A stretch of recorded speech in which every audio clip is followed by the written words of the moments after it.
vídeo de hoje vamos falar sobre um cenário, um destino, isoladamente, que estava encoberto há anos da incoerência psicológica do ser humano, que será defendida e atacada com maior ardor de intensidade.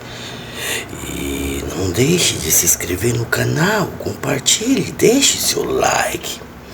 Mesmo que esse destino teve capacidade ali no Éden de executar a sua queda, o seu controle ali seria limitado numa medida de controle, no cenário apresentado ali no Éden, para que não enxergasse ainda que estavam caídos, mas somente após a sua companheira dar ele do fruto proibido, até ver que estava nus. Mesmo que eles ali tivessem ligado aos parâmetros da perfeição de Deus, nada poderia mudar o mal que já tinha sido ocasionado lá no início.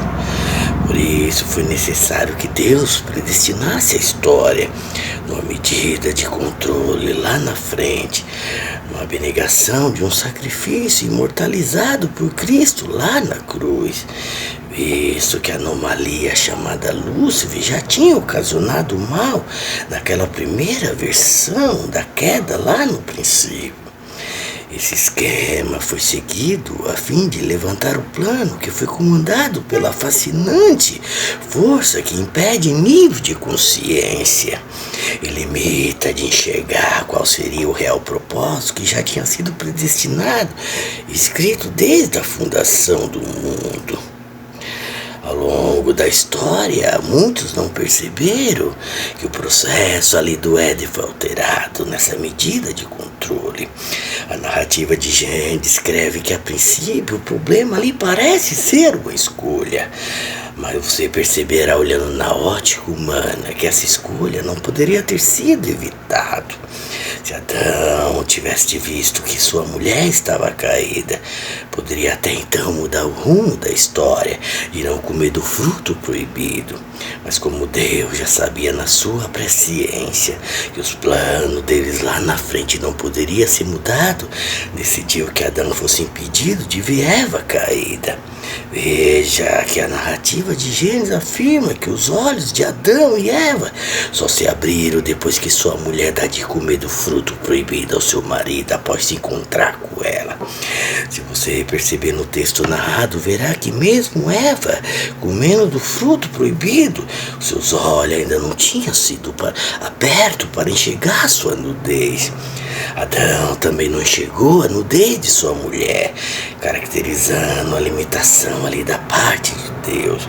Se o texto de Gênesis ali narrado a princípio parece ser uma escolha, por que será que Deus não permitiu que Adão visse a queda da sua mulher, se as trevas já não se davam mais com a luz? Por que será que Deus não permitiu que Eva, sua companheira, não enxergasse que estava caída e decidisse se ia dar ou não o fruto proibido do veneno que ela comeu agora ao seu marido? Veja que o processo no decorrer dos episódios foi alterado numa medida de controle, fazendo que Eva também não chegasse à nudez da sua queda, sendo induzida pela força maior que ali o controlava. A verdade é que o mal começou no céu, mesmo que Adão e Eva estivessem cientes dessa escolha em nível de consciência.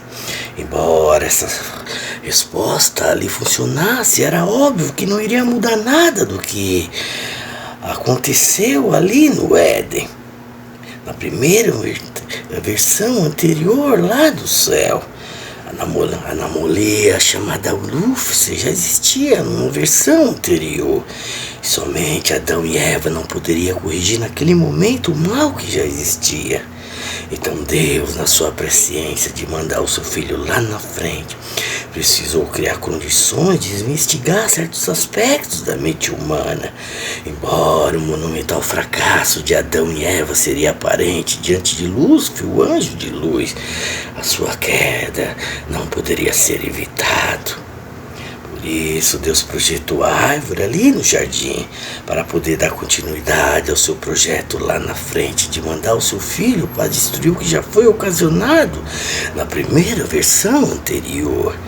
Na verdade, isso já estava predestinado a acontecer e Deus precisou criar uma briga de família que perdura anos e nós só somos meros espectadores desde o dia em que papai acendeu a luz aqui embaixo. O processo em si mesmo foi alterado no decorrer dos episódios para que Adão não visse que Eva estava caída, para que a história fosse revogavelmente mudada numa medida de controle ali no Éden, que dá uma veracidade, numa afirmação concreta de que o homem só vai até onde Deus permitir e que Deus predestina a história como ele bem entender.